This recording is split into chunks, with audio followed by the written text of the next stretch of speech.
Good afternoon. I know that it is a little bit difficult to stay here in this closed room and not staying outside to a very beautiful sunny day in Tirana that looks like real summer. But first of all, let me thank Valbona, with whom we have been working together since 20 years, and also to express my gratitude to Open Society. You know, I'm one of those who is proud to say that I'm an Open Society alumni. So,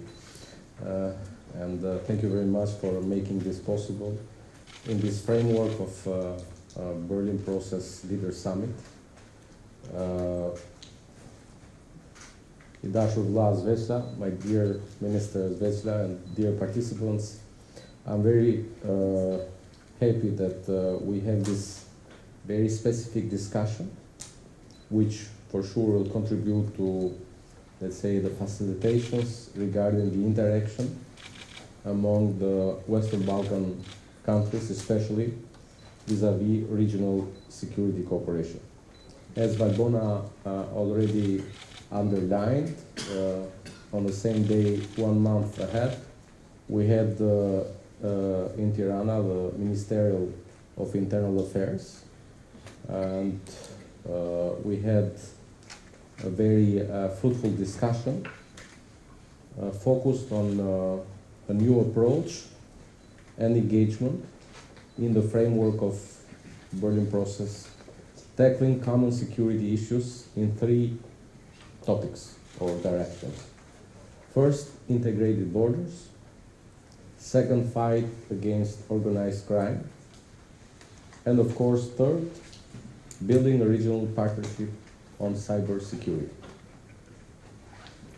The new geopolitical context caused by the unprovoked and unjustified war of Russia against Ukraine, which is in fact the first war in the European soil since the Second World War, has created a new geopolitical context also in the Western Balkans. As we are all aware, the effects of the war are not only limited to Ukraine and Europe, but also the waves of this threat are and have already approached our region. The Russian invasion has emphasized the geopolitical importance of Western Balkans, even among the skeptics, which have already realized, I hope so, that the Russian presence and influence in the Western Balkans region can be mitigated by fully integrating the Western Balkans in the European Union. But there is another new geopolitical context, which is related to the recent situation and provocations in the north of Republic of Kosovo, which I have to underline once again that Albania condemns in the strongest terms the violent armed attack against the police of the Republic of Kosovo on 24 September.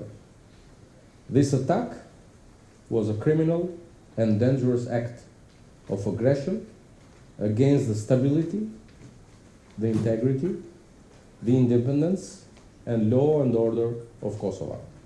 But not only.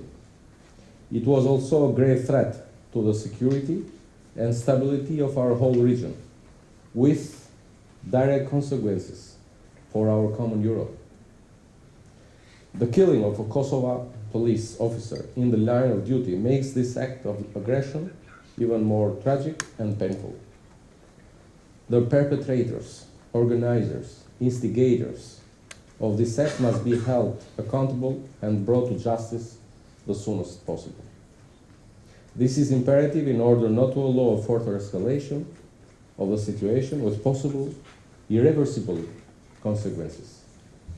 On the other hand, also having a day of mourning for the members of the armed group that were neutralized by Kosovo's security forces was the worst signal that Serbia could possibly send to our region and to our Euro-Atlantic community. Respected representatives, the genesis of the Berlin process in 2014 were based on the need to strengthen cooperation among the 6 Western Balkan countries. And since the very beginning, 9 years before, there were these 2 goals. First, to improve communication, and second, to liberalize the movement of people, goods, capitals, a model of inspiration that comes from the genesis of European Union itself. The facilitated movement regime among the 6 Western Balkan countries enabled, though, identity cards, which I'm happy to be part of the responsibility of the Ministry of Interior, represents a regional agreement that fosters a more cohesive region, strengthening ties and offering numerous benefits to its residents. And since on my left side I have the Minister of Interior of Kosovo, I would like to emphasize the fact that together we have 26 agreements, only the 2 ministries of Interior, which I would like very much that this we can also do it with the other countries of the region. Notably, recent data from Albania's border crossings this year show that 8.5 million foreign citizens have entered Albanian territory for the first 8 months, which means that by the end of this year we will be above 10 million. And this is an increase of almost 2 million comparing to the same period of 2022. Out of these numbers, roughly 3.2 million entries have been registered from Kosovo, Montenegro 700,000, North Macedonia 500,000. And this demonstrates not only the free movement in the region, but also shows that the Western Balkans are considered as a common tourist destination.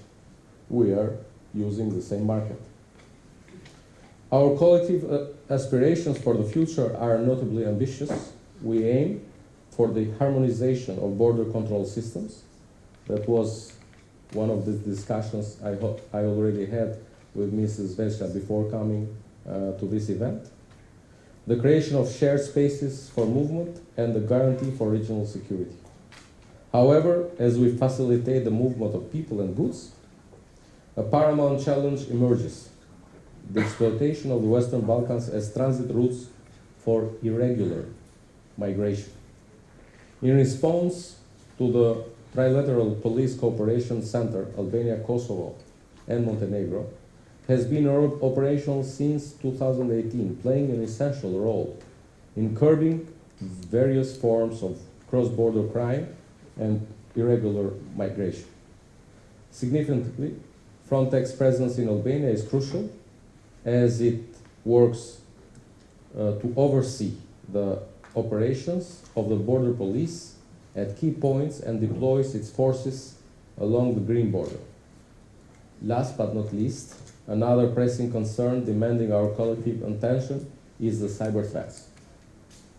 Although we have adeptly managed these challenges thanks to unwavering support and expertise of our strategic allies, and I would like to be very thankful to the United States of America and also other partners, a vital component has been missing: a proactive early warning system to address these threats in advance.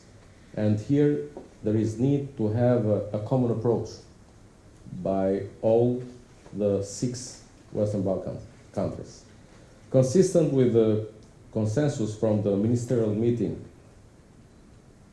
on the same day 1 month ahead, there was a strong recommendation for regional cooperation to establish a cyber security center.